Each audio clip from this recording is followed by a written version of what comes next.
So Kevin, you are now the new face of mental health in the NBA. How does that feel? At first, it was a little scary.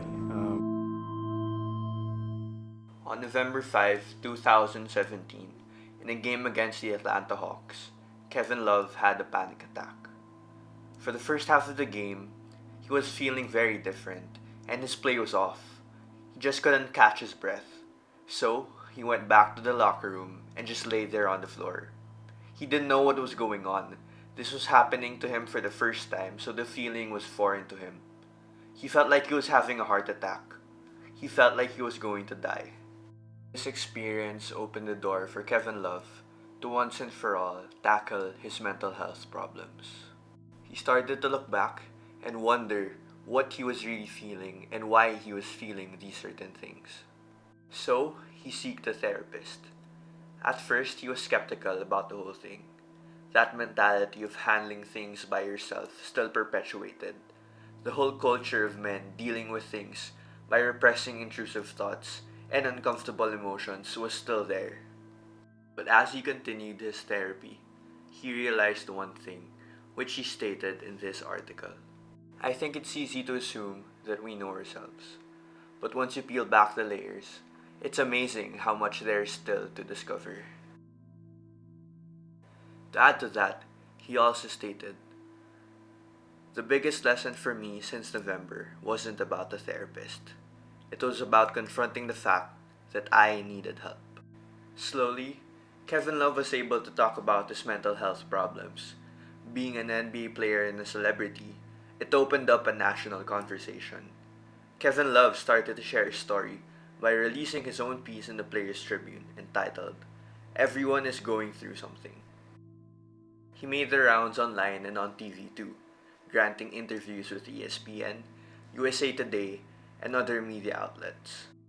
In two separate interviews with Jackie McMullen and Graham Bensinger, Kevin Love talked about his mental health problems back when he was still a child, up until he was now an NBA player. But he had mentioned, I remember when you were young, and it would either be rage fits or it would be, we'd lose you for a couple or a few weeks, and so I'd just leave you alone. It was just scary to get down that route and think about the idea of taking my own life. Apart from sharing his story, Kevin Love took the extra step and went beyond by establishing the Kevin Love Fund.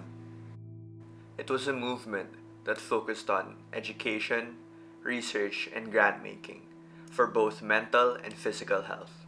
There's also an educational program over the course of 15 lessons. I added the link below in the description so you can access it as well.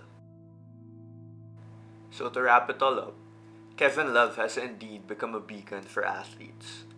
In the final part of his piece, he said, so if you're reading this and you're having a hard time, no matter how big or small it seems to you, I want to remind you that you're not weird or different for sharing what you are going through.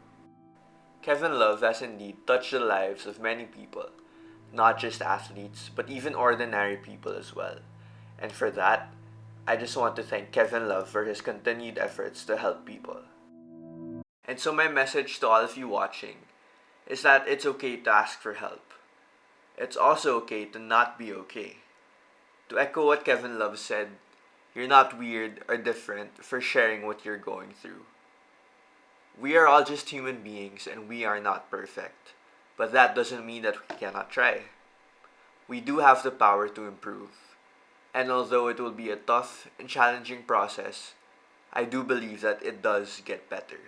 On the other side of it, let's also continue to reach out to people. Be someone they can listen to, and be someone that they can be comfortable with. Let ourselves be a safe space for people. And in the end, always choose to love.